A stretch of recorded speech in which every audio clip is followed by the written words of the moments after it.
শীতের বিকেলের জনপ্রিয় নাস্তা ফুলকপির পাকোড়া। চলুন ভিডিওটা শুরু করি। আসসালামু আলাইকুম সুপ্রিয় দর্শক, আশা করি সকলেই খুব ভালো আছেন। আজ আপনাদের জন্য নিয়ে হাজির হলাম ফুলকপির পাকোড়া। আমি এখানে পুরো একটা ফুলকপি ব্যবহার করেছি এবং ফুলকপিগুলো কেটে ভালোভাবে ধুয়ে লবণ পানি দিয়ে সেদ্ধ করতে বসিয়ে দিই। ফুলকপিগুলোকে পুরোপুরি সেদ্ধ করা যাবে না, যখন এগুলো হাফ সেদ্ধ হয়ে যাবে ঠিক তখনই চুলার আঁচটা বন্ধ করে দেব। আপনাদের বোঝার সুবিধার্থে আমি একটু ক্লোজলি আপনাদের দেখিয়ে দিচ্ছি। একটা স্ট্যান্ডের উপর ছাঁকনিটা রেখে ফুলকপিগুলো ভালোভাবে পানি ছড়িয়ে নেব।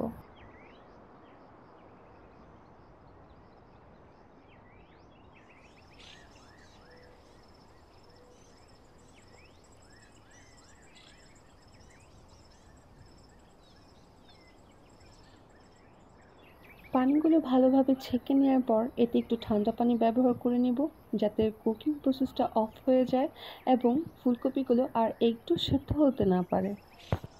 এবং ফুলকপিগুলো থেকে ভালোভাবে পানি ঝরানোর জন্য এটি একটা পাত্রে খেয়ে একপাশে রেখে দেব। এবার একটা বাটিতে রুম টেম্পারেচারে থাকা দুটি ডিম নিয়ে নেব।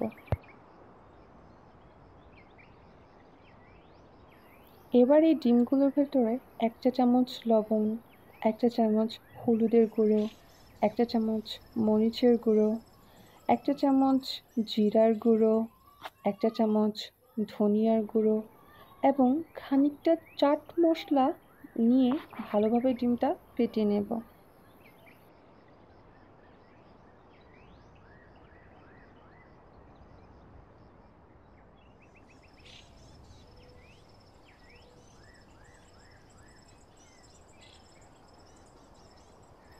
ডিমগুলোকে ভালোভাবে ফেটিয়ে নিতে হবে, যাতে এর মধ্যে একটুও মশলাগুলো দলা পাকিয়ে না থাকতে পারে।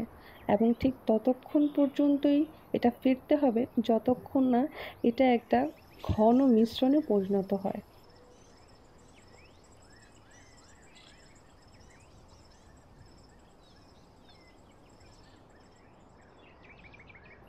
এবার একটি ছোট কড়াইতে বেশ খানিকটা তেল ব্যবহার করতে হবে। আমি আমার সবচাইতে ছোট কড়াইটি এখানে ব্যবহার করছি।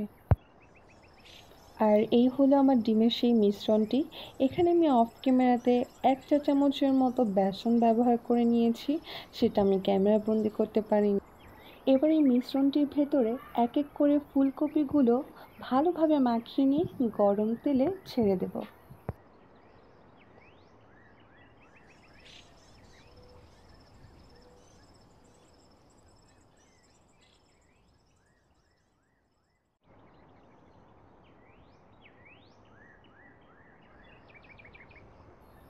একসাথে কয়েকটা ফুলকপি দেওয়ার পর সাথে সাথেই নেড়ে দেব, যাতে একটার সাথে আরেকটা লেগে যেতে না পারে।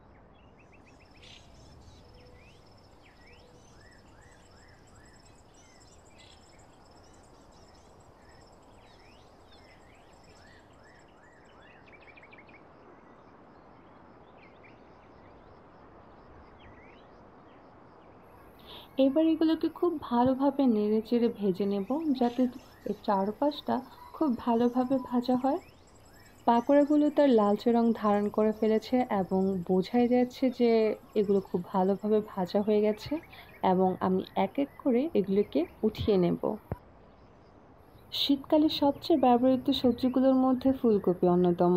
প্রায় প্রতিদিনই আমাদের সকলের বাড়িতে ফুলকপি রান্না হয়ে থাকে। আর প্রায় রান্না করার ফলে বাচ্চারা তেমন একটা খেতে চায় না। আর তাই তাদের মুখের ভিন্নতর স্বাদ আনার জন্য আমরা ফুলকপি পাকোড়া তৈরি করে থাকি। আর তাই বাচ্চাসহ বড়রা সকলের পছন্দের খাবার তালিকায় এই ফুলকপির পাকোড়াটা থাকেই। ছোটবেলা মা তৈরি করে খাওয়াতে এই পাকোড়াগুলো কি যে সুন্দর মুহূর্ত ছিল সেদিনগুলো, তা বর্ণনাতীত। খুব সহজেই তৈরি করে ফেললাম শীতের এই বিকেলের নাস্তা ফুলকপির পাকোড়া। আপনারা বাসায় তৈরি করে খেয়ে জানাবেন কেমন হলো। এতক্ষণ পর্যন্ত পুরোটা সময় ধৈর্য ধরে আমার সাথে থাকার জন্য আপনাদের জানাচ্ছি আন্তরিকভাবে ধন্যবাদ। অনন্ত পথগুলো পাড়ি দেওয়ার সময় আশা করি এভাবেই আপনাদেরকে পাশে পাবো। সে পর্যন্ত ভালো থাকবেন সবাই। আল্লাহ হাফেজ।